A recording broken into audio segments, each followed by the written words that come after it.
부작용 보고를 좀 찾아보니까 간독성 보고된 게 있더라고요. 계속 토를 해냈는데 자기 몸에서 악마가 자라는 줄 알았대요. 충분한 상담 후에 구매를 하시기를 조금 권해드리고 싶어요.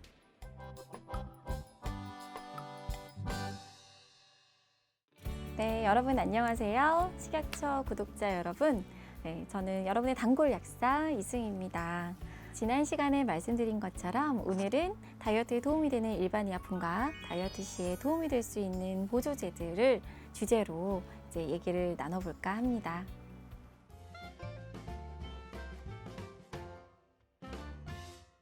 일반 의약품 먼저 소개를 해드리려고 합니다. 일반 의약품은요, 이제 약국에서 사실 수가 있죠. 근데 이제 전문 의약품, 특히 향정신성 의약품에 비해서 오남용 우려가 적고 부작용이 덜하면서 그래도 건강식품에 비해서는 효과가 있는 그렇게 이제 일반 의약품을 생각하는데 종류가 어떤 게 있는지 한번 살펴보도록 하겠습니다. 첫 번째 대표적인 게 알긴산이에요. 이 알긴산은 이제 미역이나 다시마 같은 천연 해조류에 포함이 되어 있는 이제 그 식이섬유의 일종입니다. 근데 자기 몸에 한 200배, 300배의 물을 끌어당기는 성질이 있어요. 굉장히 이제 부피가 커지겠죠? 여러분 그 미역 괴담 혹시 들어보신 적 있는지 모르겠어요. 어떤 자취생이 돈도 다 떨어지고 집에 있는 라면도 떨어지고 먹을 거 다 떨어져서 찬장을 막 뒤지다가 말린 미역을 찾아냈는데 그걸 이제 짭짤하고 하니까 그거를 오독오독 다 씹어 먹은 거예요. 씹어 먹다가 이제 잠이 들었는데 자다가 이제 속이 막 울렁거리고 부글부글거려서 깼더니 이미 이제 베개랑 옆이 이제 미역으로 막 퍼져 있고 화장실로 바로 달려가가지고 막 계속 토를 해냈는데 미역이 끝도 없이 나와가지고 진짜 자기 몸에서 악마가 자라는 줄 알았대요. 결국에 이제 구급차 타고 가는 중에도 거기서 차 안에서 계속 토를 했다고 해요, 미역을. 이 알긴산이 그렇게 되는 거예요. 우리 몸에서 이제 뿌니까 이제 배가 좀 빵빵해지면서 배가 부른 것 같은 느낌을 주는 거죠. 그리고 이게 물을 흡수하잖아요. 그럼 이게 약간 형태가 젤라틴처럼 약간 끈끈하게 돼요. 그러니까 위장 운동을 조금 느리게 해줘서 그 포만감이 조금 오래 지속되게 하는 겁니다. 드실 때 이제 물을 조금 많이 드셔야겠죠? 그리고 밥 다 먹고 나서 이걸 먹으면 밥도 먹어서 배부른데 이거 먹어 더 빵빵해지니까 이거는 안 되고 보통 밥 먹기 30분에서 1시간 전 이제 물 한 컵이랑 물 많이 이제 챙겨 드시면 이게 조금 지나면은 이렇게 배가 조금 빵빵해지면서 조금 먹게 되더라도 조금 덜 먹게 된다거나 이런 식으로 해서 이제 다이어트에 도움이 된다고 이제 알려져 있습니다. 두 번째는 방풍통성산이에요. 이게 18가지의 한약 제제가 이제 조합이 된 약재입니다. 이게 제품이 여러 가지가 있는데 그 살사라찐 이런 이름이 있었어요. 그러니까 살이 사라지는 그렇게 해서 되게 이름 잘 지었다 이렇게 생각하기도 했었는데요.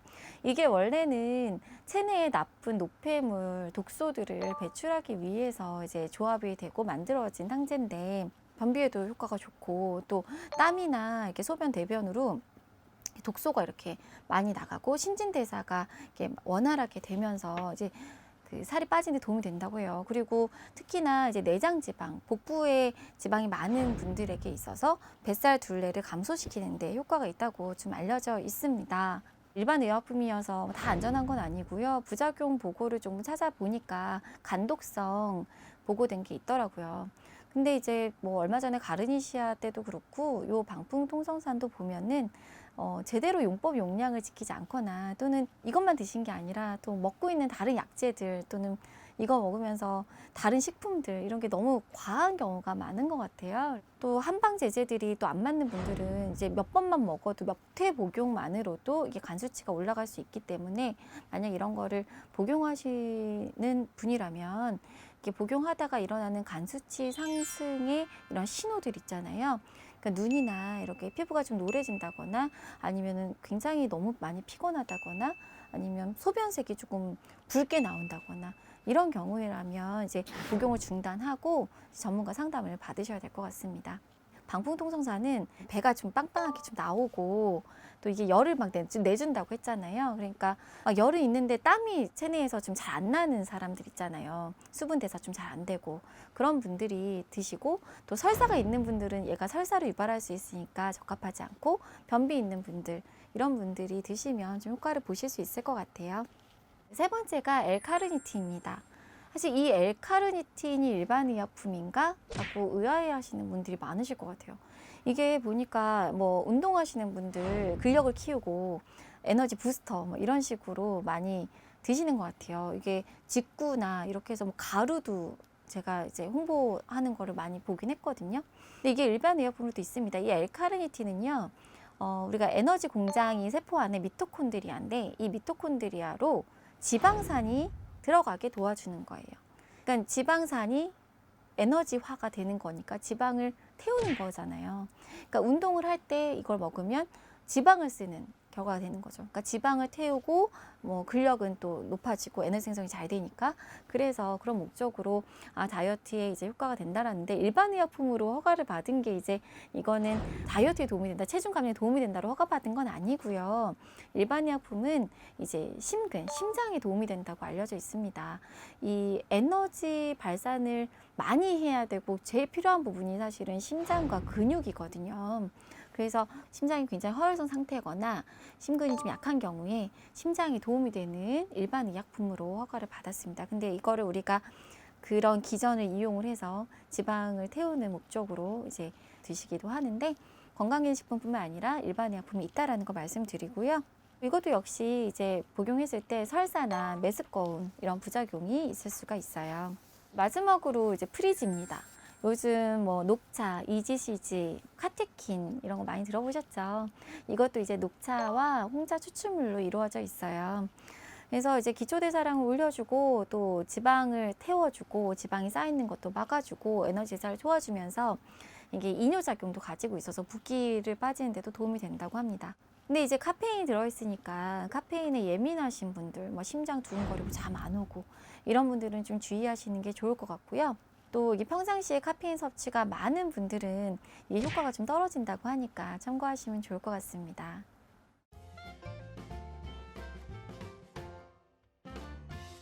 다이어트 제품들 보면요, 이제 광고 문구가 굉장히 현란하죠. 진짜 살이 빠질 것 같아요. 하루 하나만 먹으면 확실하게 살이 빠지고, 뭐 허리 인치가 이렇게 막 줄고, 뭐 이렇다고 하는데 거짓입니다. 네, 그걸 믿으시면 안 될 것 같아요. 그 안에 어떤 성분이 들어있고, 그게 나한테 과연 맞을 것인지 충분한 상담 후에 약을 이제 구매를 하시기를 조금 권해드리고 싶어요. 도대체 성분이 정확하게 어떤 성분이 얼마나 들어있는지 함량 표기가 제대로 안 되어 있는 성분들도 꽤 볼 수가 있거든요. 여러분 앞으로 다이어트 제품을 구입하실 때 특히 어떤 성분이 얼마나 들어있는지 꼭 확인하시고 구매를 하시면 좋을 것 같습니다.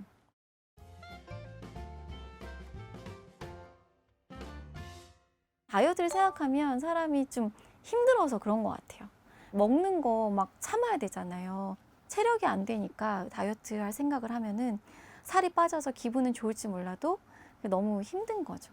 그러니까 힘드니까 다이어트 하다가 자꾸 포기하게 되는 것 같아요. 그래서 다이어트를 하려고 계획하시는 분이라면, 그리고 힘든 다이어트가 끝나고 잘 유지하고 싶은 분이라면 이게 꼭 추천드리고 싶은 영양제가 있어요. 비타민과 미네랄. 비타민 중에서는 특히 비타민 B, 미네랄 중에서는 특히 마그네슘 추천드리고 싶어요. 비타민 B는요, 우리가 그 에너지를 내기 위해서 정말 온데간데 안 들어간 데가 없는 조효소로 쓰입니다. 그래서 비타민 B가 부족하면 실제로 힘이 잘 안 나요. 비타민 B 제제들 문구에 보면 뭐 피로 회복 뭐 이런 게 막 집중력 저하 이런 게 써 있거든요. 그러니까 비타민 B가 에너지 내는 데 도움이 되니까 다이어트를 하시면서 또 유지하시면서 아침, 점심 또 이게 예민하시면 잠이 안 올 수가 있으니까 늦은 저녁만 피해서 복용하시면 좋을 것 같고요. 미네랄 중에서도 특히 마그네슘인데 우리가 살면서 스트레스 많이 받고 많이 받으면서 또 폭식도 하고 또 에너지도 딸리고 하는데 이 마그네슘이 스트레스를 받으면 제일 먼저 고갈되는 영양소고요. 이 마그네슘은 우리가 근력을 쓰고 에너지를 내는 데 또 필요한 미네랄이기도 하거든요. 그래서 다이어트 하시면서 비타민 B와 마그네슘은 꼭 챙겨 드시면 좋겠고요. 두 번째는 코큐텐입니다. L카르니틴이랑 조금 비슷한데요. 이 코큐텐은 우리 몸에서 이제 합성이 된다는 점에서 비타민은 아니지만 비타민처럼 우리 몸 전체적으로 안 쓰이는 데가 없다 그래가지고 비타민 Q라고도 하거든요. 근데 이 코큐텐이 제일 많이 모여있는 부분이 모든 세포에 있지만 L카르니틴처럼 심장과 근육이에요. 에너지를 많이 쓰이는데 필요합니다. 에너지를 내는데 필요하고 그 미토콘드리아 안에 항상 얘가 필요해요. 근데 우리 몸에서 만들어진다 했잖아요. 20대까지는 점차 많아지고요. 20대의 정점을 찍고 그 뒤로는 너무 억울하게 점점 떨어져요. 그래서 이제 이 코큐텐을 사실 에너지 쪽보다는 이게 노화 방지에 필요하다. 노화의 원인이다. 그래 이제 코큐텐이 떨어지는 게 그래서 이제 코큐텐 뭐 팩이나 이렇게도 많이 알려져 있는데 화장품이나 사실은 이게 에너지를 내는데 굉장히 도움을 주는 영양소라서 추천드리고 싶고요. 마지막으로는 오메가3입니다. 이 오메가3는 여러 가지 정말 그 혈액이나 뭐 두뇌나 아니면 만성 염증을 다스리는데 굉장히 필요한데요. 다이어트 하다 보면은 못 먹고 또 그래서 뭐 변비 생기고 뭐 트러블 나고 피부도 칙칙해지고 안색도 안 좋고 이런 분들 많으신데 오메가3 드시면 피부에도 도움이 되니까 이제 오메가3 챙겨 드시면 더 좋을 것 같아요. 다이어트는 진짜 평생 숙제라고도 하잖아요. 참 우리나라가 좀 문제인 것 같아요. 너무 맛있는 게 많아요. 이런 음식들을 뿌리친다라는 게 진짜 쉽지는 않은 일이라고 생각을 합니다. 근데 이제 건강을 위해서 건강한 다이어트가 필요할 때가 또 있잖아요. 그럴 때 내 몸 상태를 정확하게 알고 다이어트 약에 접근하는 게 필요하고요. 그리고 나서 어떤 방법으로 다이어트를 해야겠다 구체적인 계획을 이제 정하셨다면 필요할 때는 전문가의 도움을 받으면서 다이어트 약이나 보조제를 선택하시는 지혜를 가지시면 좋을 것 같아요. 건강한 다이어트, 현명한 다이어트로 몸 해치지 않으면서 성공하시길 올여름 기대해 보겠습니다. 화이팅 하시고요. 여러분의 단골 약사는 다음 시간에 또 만나도록 하겠습니다. 여러분 안녕히 계세요.